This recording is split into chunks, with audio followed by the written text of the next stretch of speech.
नमस्कार। आज हम बीएड प्रथम वर्ष लर्निंग एंड टीचिंग पेपर के अंतर्गत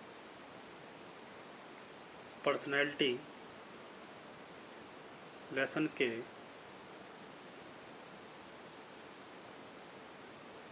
अंतर्गत ऑल पार्ट का थ्रेड थ्योरी या विशेषक सिद्धांत का अध्ययन करेंगे। गोल्डन ऑल पार्ट का व्यक्तिवादी सिद्धांत एक ऐसा सिद्धांत है जिसमें मानवतावादी और व्यक्तिवादी दृष्टिकोणों से मानव व्यवहार का अध्ययन करने का एक अनुपम संगम देखने को मिलता है। जिस प्रकार फ्रायड के लिए व्यक्तित्व संरचना की इकाई मूल प्रवृत्ति है, उसी प्रकार ऑलपार्ट के लिए व्यक्तित्व संरचना की इकाई शील गुण या ट्रैट है। ऑलपार्ट ने व्यक्तित्व की व्याख्या करने में शील गुण पर काफ़ी बल दिया है। शूल्ज महोदय ने अपने शब्दों में ऑलपार्ट के शील गुण को इस प्रकार परिभाषित किया है।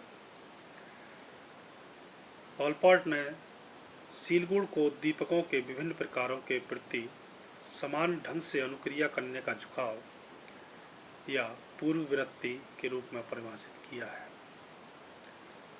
अपने वातावरण के उद्दीपक पहलुओं की ओर संगत और सहनीय ढंग से अनुक्रिया करने के तरीकों को शील गुण कहा जाता है। ऑलपार्ट की इस परिभाषा से यह स्पष्ट है कि शील गुण से उनका तात्पर्य व्यवहारों में एक रूपता या संगति से है।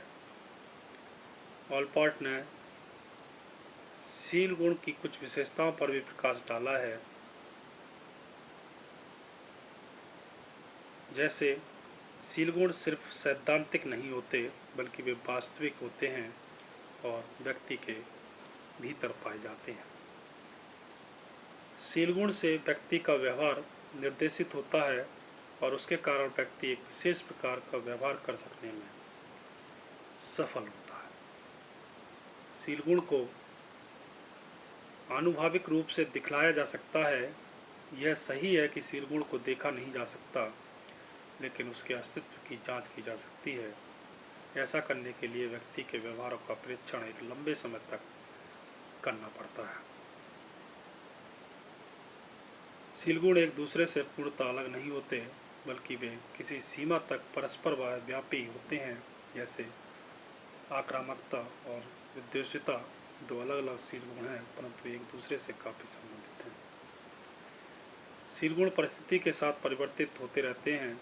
वे एक परिस्थिति में उत्पन्न होते हैं तो दूसरी परिस्थिति में उत्पन्न नहीं होते हैं। ऑलपार्ट ने व्यक्तित्व की व्याख्या करने के लिए 3 प्रकार के गुणों या विशेषकों का प्रयोग किया है: प्रधान, केंद्रीय और गौणशील।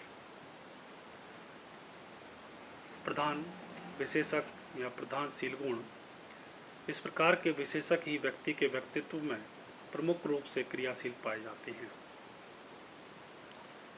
व्यक्तित्व और व्यवहार को अपने ही रंग में रंगकर एक निश्चित दिशा देने का काम इन्हीं का होता है। ये संख्या में 1 या 2 ही होते हैं। किसी के व्यक्तित्व में इनका पाए जाना अनिवार्य भी नहीं होता।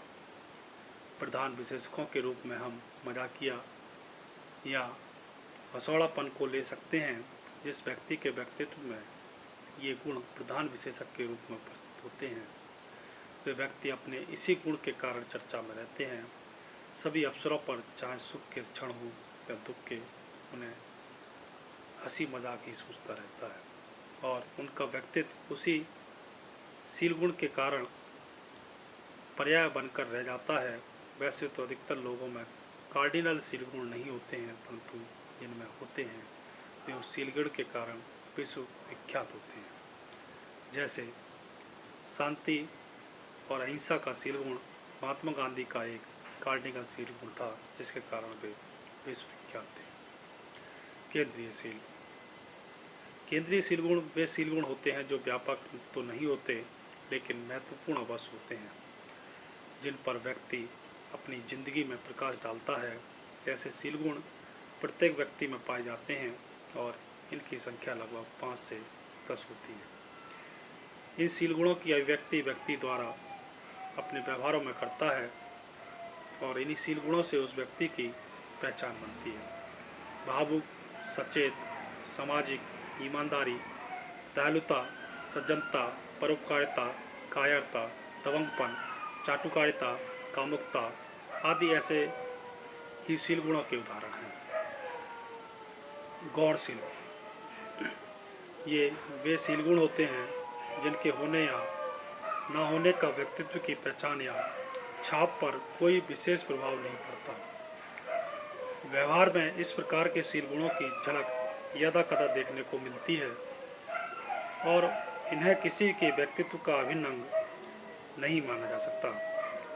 जैसे कोई स्वार्थी, कंजूस या लालची प्रवृत्ति का व्यक्ति भी यदाकदा किसी कारणवश चंदा देते हुए या परोपकार करते हुए देख लिया जाता है। ऑलपार्ट के अनुसार किसी व्यक्ति के व्यक्तित्व को समझने में मुख्य भूमिका कार्डिनल विशेषकों और कुछ चुने हुए केंद्रीय विशेषकों की ही रहती है। शेष विशेषकों को हम सामान्य विशेषकों की श्रेणी में रख देते हैं, जिनकी उपस्थिति प्रायः अधिकांश व्यक्तियों में पाई जाती है। कहने का तात्पर्य है कि किसी व्यक्ति के व्यक्तित्व को विशिष्ट या अद्वितीय बनाने में कार्डिनल और केंद्रीय विशेषकों की ही विशेष भूमिका रहती है। व्यक्तित्व के वर्णन हेतु कितने गुण या विशेषकों की आवश्यकता होती है, यह निश्चित करने के लिए ऑलपार्ट ने अपने एक सहयोगी ऑडवर्ट के साथ मिलकर ऐसे लगभग 4541 शब्दों का चयन किया, जिनके द्वारा व्यक्ति के व्यक्तित्व और व्यवहार का ठीक से वर्णन किया जा सके। इस प्रकार ऑलपार्ट ने शील गुणों के माध्यम से व्यक्तित्व को जानने और समझने हेतु एक नवीन उपागम को विकसित किया, जिससे आगे चलकर कैटल जैसे मनोवैज्ञानिकों ने पूर्ण वैज्ञानिक आधार प्रदान किया। अब जानते हैं आलोचनाएं। जैसे फिस्ट ने कहा, ये सिद्धांत दर्शन पर अधिक आधारित है, न कि वैज्ञानिक अनुसंधानों पर। यह सिद्धांत वर्तमान और भविष्य पर अधिक बल देता है, जिसके कारण व्यक्तित्व के स्वरूप की सही समझ पाना कठिन है। यह सिद्धांत सामान्य व्यक्ति के व्यवहार की बात तो करता है, लेकिन असामान्य व्यक्ति के व्यवहार के बारे में कुछ संकेत नहीं देता। ऑलपार्ट अपनी कार्यात्मक स्वायत्तता में यह नहीं बता सके कि किस प्रकार मौलिक अभिप्रेरक एक स्वायत्तता अभिप्रेरक में बदल जाता है। इन आलोचनाओं के बावजूद भी ऑलपार्ट का यह व्यक्तित्व सिद्धांत उत्तेजनापूर्ण और व्याख्यात्मक दोनों ही है। इनका सिद्धांत स्पष्ट चिंतन और यथार्थता का एक ऐसा मानक प्रदान करता है जो भविष्य के मनोवैज्ञानिकों के लिए प्रेरणा का एक उत्तम स्रोत है। धन्यवाद।